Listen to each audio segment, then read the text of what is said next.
Hey guys, it's Nikki from Still Moments Nursery. I just thought I'd do a more in-depth video on my work area and just some of the tools that I use and show you guys how or what tools I use to reborn. Alright, let's go and have a look.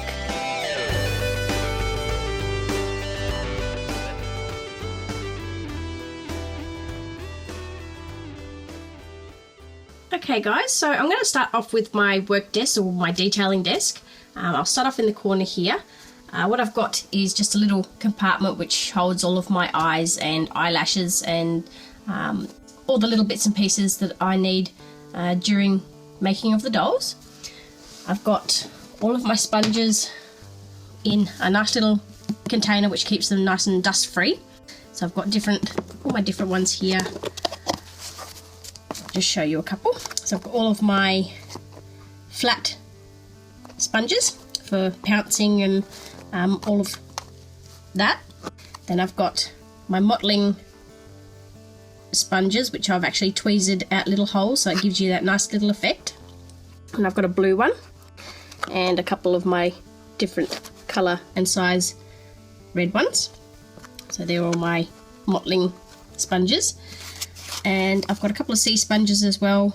I don't really use this one as I think it's a little bit too small. And this one is my favourite, what I like to use. And they give a really good effect. If you actually wet them first, they actually work a lot better. So that's the one that I like to use. So that's all my sponges. And like I said, they're all kept in a container so they're all dust free. And then out the way of Miss Mia, I've got my little tool stand here, which has got just some of the tools that I use during. So I've got my forceps, got a couple of different pairs of those or different sizes. I've got the little curvy ones which are great to get into. I don't use these for inserting eyes because I do find that they do scratch, but sort of getting things out of limbs or fluff out of the head, they're great for. I've got my little nippers to cut off cable ties. I've got a couple of different drills to drill out the noses of the babies, which I don't do very often, but they're the two sizes that I use. So of course you go small, and then if you need to go bigger you use the bigger one. And I've just put them onto the felting or the rooting needle holder, so you can use those for that as well. Those. Then I've got just a few little other tools, so just a little pointing poker tool that I use just to sort of poke in the eyelashes if they're sticking out in the corners. I find that's really helpful. I've got a couple of different size tweezers, so again they're for putting in my eyelashes, or putting on the eyelashes I should say. And then I've got just a little clip just in case I need to hold hair back or something back off the doll that I'm working on. Some more little nippers, again for cutting cable ties, and just a pair of pliers as well, just to sort of use those for any fiddly bits like getting the cloth bodies over the cable ties. I find them really handy. So that's just a few of the tools that I use. And then they sit over here. And then up on my shelf, I'm not quite sure what I'm putting on there yet, but I'm starting to put all my glues and thinners and tacky glues and stuff. That way Mia can't reach them, which is really important. Then Tim's got my speaker set up for my TV, of course, so I'm entertained while I'm reborning. That's a little head that I finished, Savannah, so she's a custom order remake, so I've just finished her hair. So she's a little bit messy, but it's actually gluing. I've actually sealed it and glued it on the inside, so that's currently drying. So they just sit over there until they're dry. Then of course I've got my whole work area, which is where I put the dolls that I'm currently working on. So I've got a little Eliza over here, which is I've done all of her painting. I've just got to tip her nails and varnish those, and her mum has chosen her to have some green eyes. So I've got some nice dark green eyes there. Not that it's focusing, but it's some nice green eyes for her, and you'll see those in photos as well when I finish her, of course. I'm weighting this little one, so I've weighted her limbs, I've got her body to do, and I've got to put the beating heart in. So it looks quite big, but they actually do work well in this size doll. Probably wouldn't go any smaller, but that's the beating heart. So it just beats for a couple of seconds and then turns off. I've got another one over here that I'm currently finishing. And then for my trays, I use the glass trays. That way that I can see how my paint's been mixed up. So I've just got a couple of different ones. I use the big dish ones if I need to do sort of more of a skin tone. So I'll put them in that. I use the thinner ones for my mottling, and when I'm dabbing my sea sponges in to do my mottling, I use those ones, and another flat one as well. I find the flat ones nice and handy because you can actually thin the paint down, and as the water evaporates, the paint does get thicker. So I find by doing it that way, you can get the right textures and the right consistency of paint. But it's all about playing around anyway. Then I've got my water, so it's just a squirty bottle full of water, so I can just add water to my paints as I need them. Then I've got my paint brush holder, so when my brushes are drying, I like to have them so the bristles are down. So I've got one of those. All my brushes that I use are in that container, so I'll just take you through a couple of what I use. So the bigger ones I use are the Maxine mops, so they're 1 inch. So I've got a couple of different ones, and of course I use flesh and the red separately. I don't like mixing the brushes because you do get the red coming off the brush a bit. So they're my 1 inch. Then I've got my 3/4, which I do use quite a bit of. So again, I've just colour coded them with a bit of tape so that I know what's what. And then I've got the smaller half. So again, I've got a couple of different colours, blues, reds and everything like that. A lot of those. There, all my different ones. Then I've got all of my fine liners. Some of them I do need to replace as they're getting a little bit curved on the tips. You want a nice point on them. But these are actually alright for creases, so once I've finished, or once they do go like that, I do use them on creases. And just another one. So they're all just sort of fine line. I use that one to mix my paint. We'll get the paint out. Again, just another, I think that's my glue brush. It's a bit rough. So I've got a couple of those. And I've got just some different mop brushes.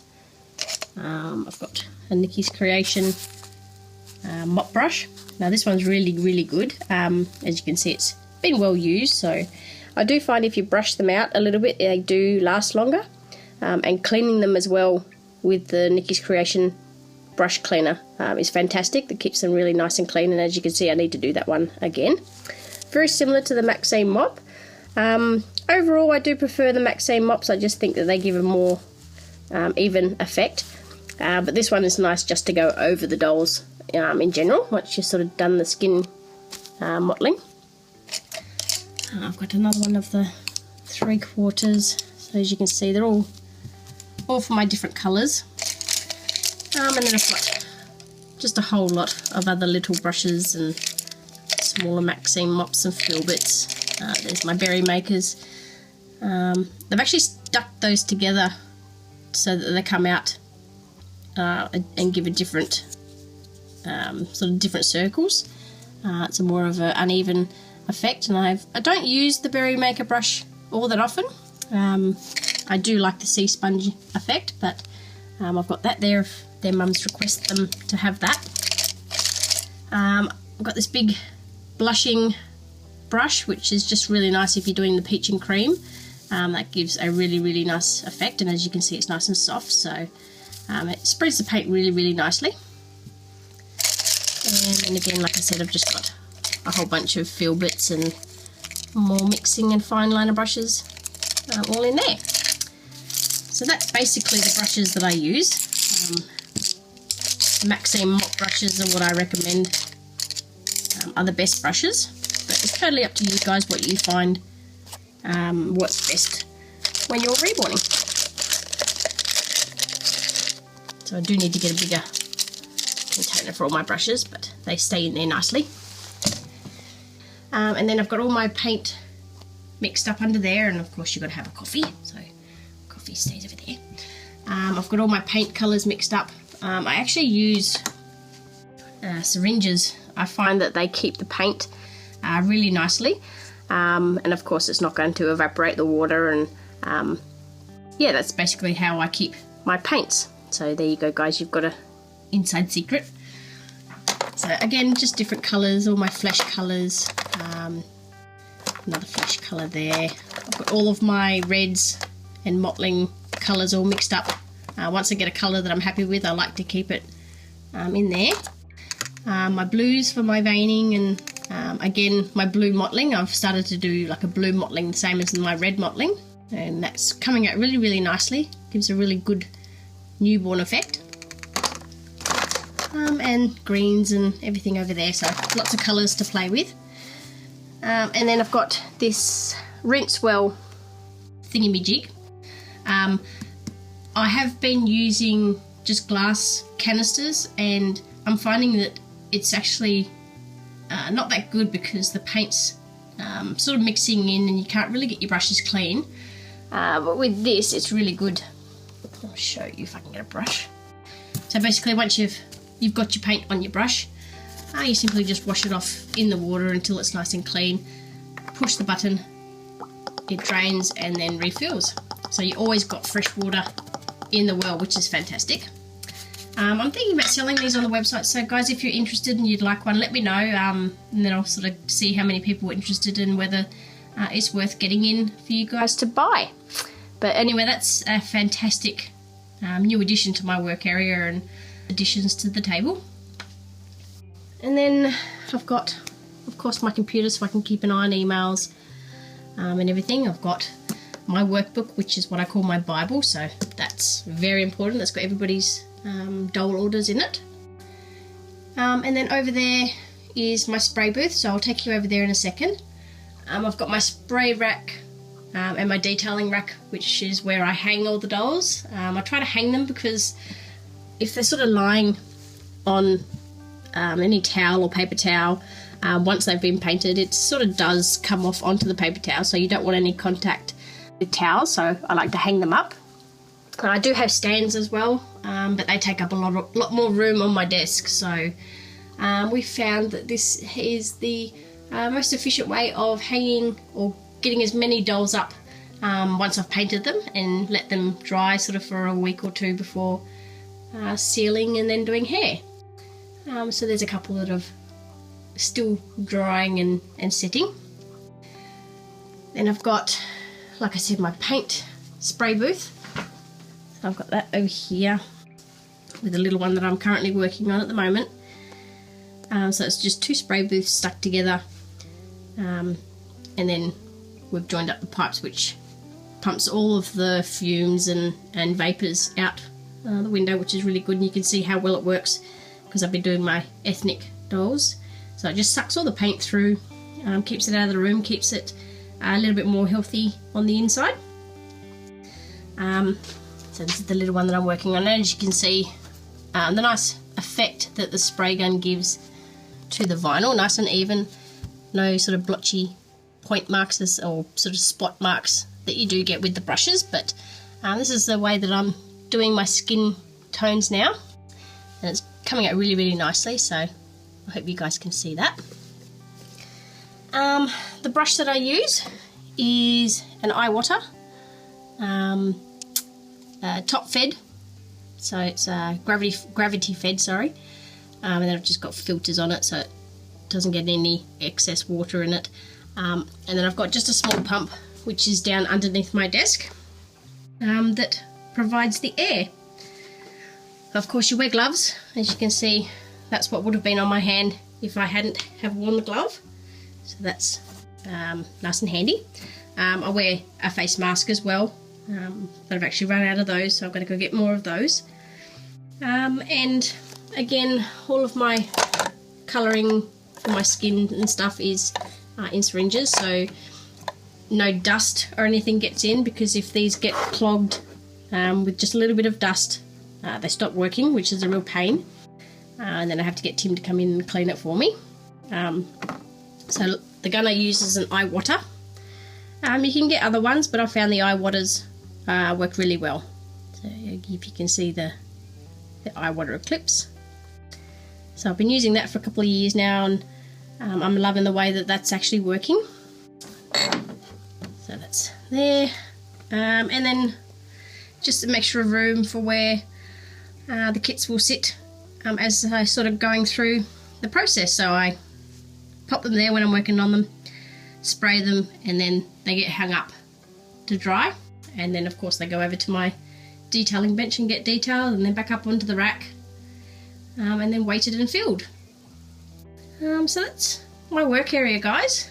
And of course the paints that I use are the Real Effects air dry paints, so all of my colours all set up here. I love these paints. They have actually been designed for, especially for reborning by Real Effects, which is fantastic, so you know that they're going to work with the vinyl. Takes a little while to get used to doing the paints and mixing them. I find the thinner the paints, the better.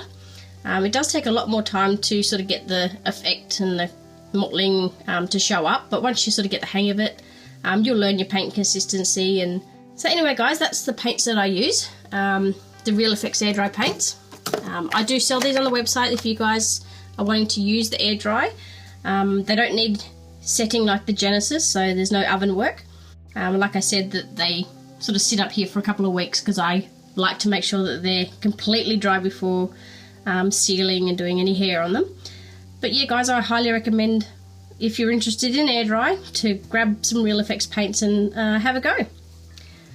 I've got sponges which I just use for sort of wiping out or cleaning off my mixing trays, just sort of keeping my paint well clear, just sort of any general wiping, I use those. I've got my cleaners, so my xoxo and my Real Effects vinyl cleaner. The vinyl cleaner is absolutely fantastic if you've applied paint and you need to remove it. I highly recommend that. It's so easy to use. I've done a video on it, so if you guys want to see that, I'll put a link in the descriptions bar below so you guys can see that. It makes the vinyl nice and soft, doesn't go shiny or anything, cleans up really easily, basically a wipe on wipe off situation. So I highly recommend that. It does work with Genesis, so just a little bit more scrubbing's involved, but it does work really well. My magnets, all my magnets, and just a few hair bows that I've already magnetised. So they sit over the back there. I think I've covered everything, guys. So spray booth, and of course that's just clothing and sort of an area that I've got to work out what I want, so just don't worry about that. Alright guys, and of course I use the lights as well, so to make sure that I get my colouring right. I can do a detailed video of what lights and cameras and everything that we use if you guys are interested, so let me know in the comments if you want me to do a video on that. But that's basically my work area and where I sit and make my dolls, and a few of the tools that I use, or most of the tools that I use. Anyway guys, I hope you found it interesting. I hope I haven't babbled on too long. Anyway guys, thanks for watching, and I hope you find it interesting. See you later. Bye. So guys, I've got a couple of completed dolls looking for homes, and I thought I would show you them and take you through some of their names and a few of their details. Everything available will be under the